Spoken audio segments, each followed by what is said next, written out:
क्या आपको पता है कि पाकिस्तान ने अब तक कितनी बार इंडिया पर अटैक किया है?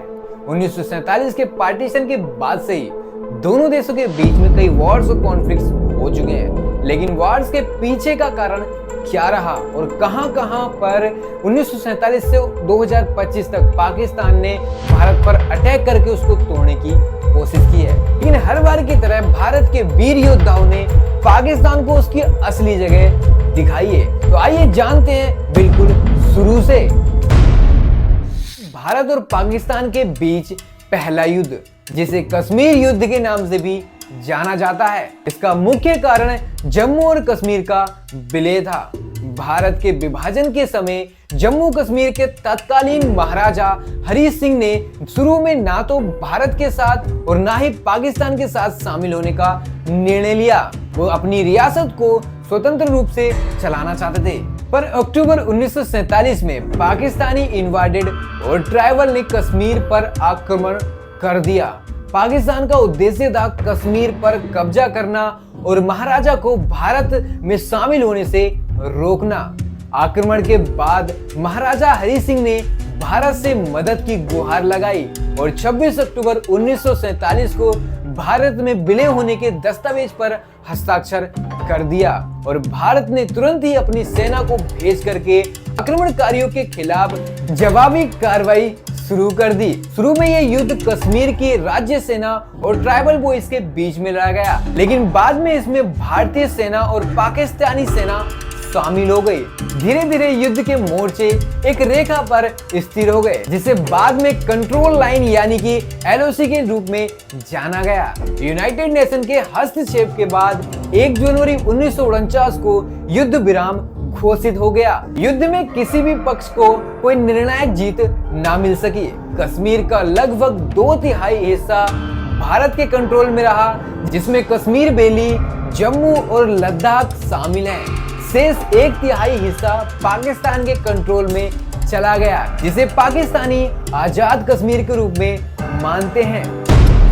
नंबर 2, 1965 वॉर यानी दूसरा युद्ध। ये इंडिया और पाकिस्तान के बीच में दूसरी बड़ी फाइट थी, जो 1947 से 48 के वॉर के बाद हुई थी। ये अगस्त से सितंबर 1965 तक चली। बहुत सारे रीजन थे इस वॉर्स के पीछे। कश्मीर का झगड़ा, operation Gibraltar, run of Kutch incident. उस समय के पाकिस्तानी लीडर शायद इंडिया को 1965 के चाइना वाले वॉर में हार के बाद कमजोर समझ रहे थे। उनको लगा होगा कि इंडिया कश्मीर को इफेक्टिवली डिफेंड नहीं कर पाएगा, पर हुआ उसका उल्टा। इन शॉर्ट 1965 का वार यानी दूसरा युद्ध इंडिया और पाकिस्तान के रिश्तों में एक महत्वपूर्ण कॉन्फ्लिक्ट था, जो मेनली पाकिस्तान की कश्मीर को हासिल करने की कोशिश की वजह से हुआ था। इतनी तेज लड़ाई के बाद भी वॉर सेटलमेंट पे ही खत्म हुआ और दोनों देशों के बीच में ये इशू सोल्व भी नहीं हुआ। नंबर 3, 1971 वॉर यानी कि तीसरा युद्ध। पश्चिमी पाकिस्तान की सरकार ने पूर्वी पाकिस्तान के लोगों पर राजनीतिक और सांस्कृतिक रूप से आर्थिक अत्याचार किए। 1970 के इलेक्शन के बाद पॉलिटिकल क्राइसिस हो गया। शेख मुजीबुर रहमान की पार्टी अवामी लीग को क्लियर मेजोरिटी मिली, लेकिन उन्हें सत्ता नहीं दी गई। मार्च 1971 में पाकिस्तान आर्मी ने ढाका और दूसरे एरियाज में मास किलिंग शुरू कर दी। लाखों लोग मारे गए, करीब 1 करोड़ शरणार्थी भारत आए, जिससे भारत पर बहुत बड़ा सोशल और इकोनॉमिक प्रेशर पड़ा। 3 दिसंबर 1971 को पाकिस्तान ने भारत के एयरबेस पर अटैक किया। जवाब में भारत ने पूर्वी और पश्चिमी दोनों फ्रंट पर युद्ध शुरू कर दिया और युद्ध का परिणाम 6 दिसंबर 1971 को पाकिस्तानी आर्मी ने ढाका में अपना सरेंडर कर दिया। लगभग 93,000 पाकिस्तानी सोल्जर ने इंडियन आर्मी के सामने अपने हथियार डाल दिए। ये इतिहास का सबसे बड़ा सरेंडर माना जाता है और कुछ इस तरीके से बांग्लादेश एक आजाद राष्ट्र बन गया। Number 4, 1999 Kargil war. कारगिल युद्ध 1999 में भारत और पाकिस्तान के बीच में हुआ। एक छोटा लेकिन बहुत ही महत्वपूर्ण युद्ध था। इस युद्ध को ऑपरेशन विजय के नाम से भी जाना जाता है। पाकिस्तान के सोल्जर और मिलिटेंट्स ने भारत के कारगिल सेक्टर में LOC यानी कि लाइन ऑफ कंट्रोल क्रॉस करके ऊंचाई वाले एरियाज पर कब्जा कर लिया। उन्होंने टाइगर हिल, टोलिंग और वाटर लेक जैसे स्ट्रेटेजिक पॉइंट्स पर पोस्ट बना लिया। भारत को इनिशियली लगा कि ये सिर्फ एक टेररिस्ट हैं, लेकिन बाद में कंफर्म हुआ कि ये पाकिस्तानी आर्मी के रेगुलर ट्रूप्स हैं। उसके बाद भारत ने जून 1999 में full scale military operation start किया। इंडियन आर्मी और इंडियन एयरफोर्स ऑपरेशन सफेद सागर ने मिलकर उन पोजीशन को वापस लेने के लिए अटैक किया। बहुत टफ माउंटेन्स टेरेन और हाई एल्टीट्यूड फाइट के बाद भारत ने अपनी टेरिटरी वापस ले ली।